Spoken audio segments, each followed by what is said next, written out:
Afrique Sport, journal du mercato du lundi, et c'est parti pour un tour du marché des transferts.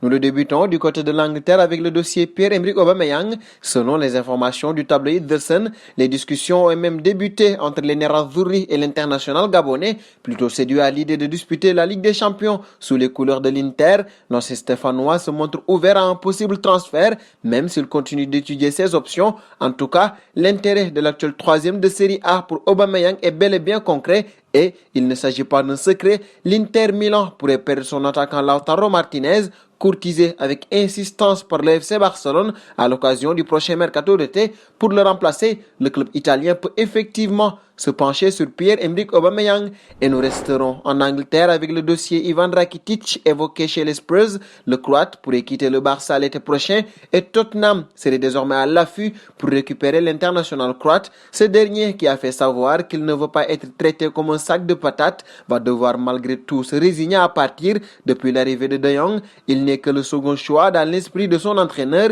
Selon Mundo Deportivo, Tottenham aurait récemment manifesté son intérêt auprès de l'entourage du joueur qui avait rejoint le FC Barcelone en 2014 en provenance du FC Séville. L'offre des Spurs pour Rakitic pourrait être facilitée par l'intérêt signalé du Barça pour Tanguy Ndombele, qui a enduré une relation tendue avec Mourinho, estime de son côté le Mail on Sunday. Âgé de 32 ans, il est sous contrat avec le club catalan jusqu'en juin 2021. Outre Tottenham, Arsenal, la Juventus, Napoli et Séville seraient également intéressés.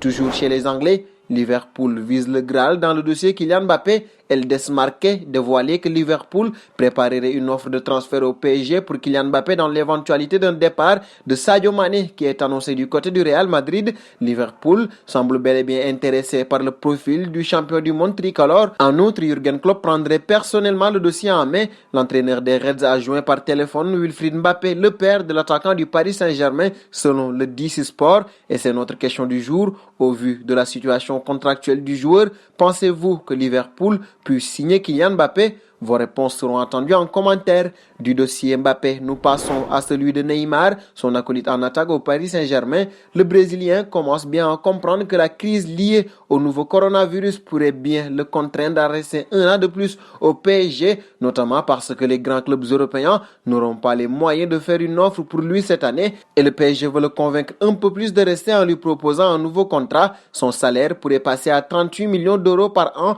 avec un contrat qui serait prolongé jusqu'en juin 2025, une offre qui pourrait satisfaire tout le monde compte tenu de la situation.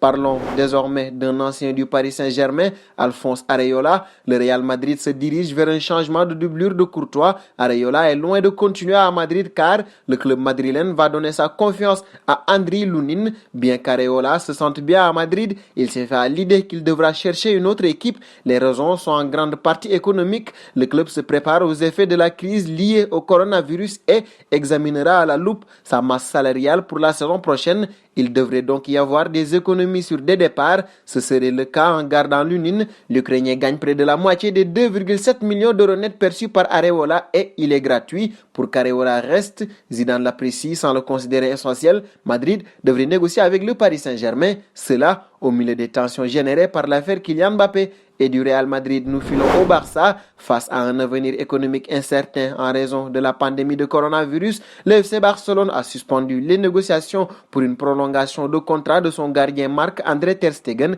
Et cela tombe mal car l'Allemand ne manque pas de prétendants. D'après le quotidien catalan Sport, l'ancien de Mönchengladbach souhaite poursuivre l'aventure avec Barcelone. Sa famille est heureuse en Catalogne. Véritable danger vient de la Premier League avec Chelsea et Manchester City où Pep Guardiola lui fait les yeux doux. Et nous restons au Barça pour parler du dossier de l'AEK. Les dirigeants de FC Barcelone lorgnent encore et toujours sur le jeune défenseur de la Juventus dans l'optique du mercato estival. D'après le site du journal Mundo Deportivo, il y a actuellement des négociations entre les clubs. De l'AEK est à l'écoute des événements, même s'il est à l'aise à Turin. Depuis son arrivée en juillet 2019, le défenseur central pourrait monter dans le train du Barça si ce dernier repassait. Après avoir dit non l'été dernier, l'international néerlandais verrait plus d'options pour jouer régulièrement au Camp Nou. On sait que les Blaugrana recherchent un défenseur central en vue de la saison prochaine. Pour l'heure, l'entraîneur Quique Setien s'appuie régulièrement sur Gérard Piqué, Clément Langlais ou encore Samuel Umtiti.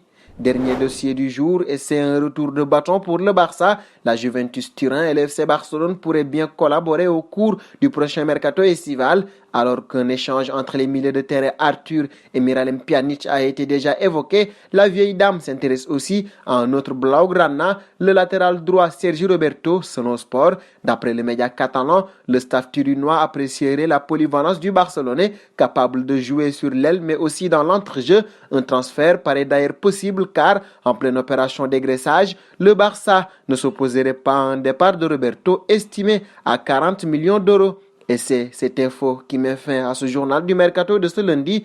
Un plaisir de vous l'avoir présenté. Nous vous donnons rendez-vous demain tout en vous invitant à vous abonner. C'est pour ne rien manquer du marché des transferts. Abonnez-vous sur la chaîne Afrique Sport pour de nouveaux contenus exclusifs de vos sportifs préférés. N'oubliez pas également d'activer la petite cloche pour ne rien rater.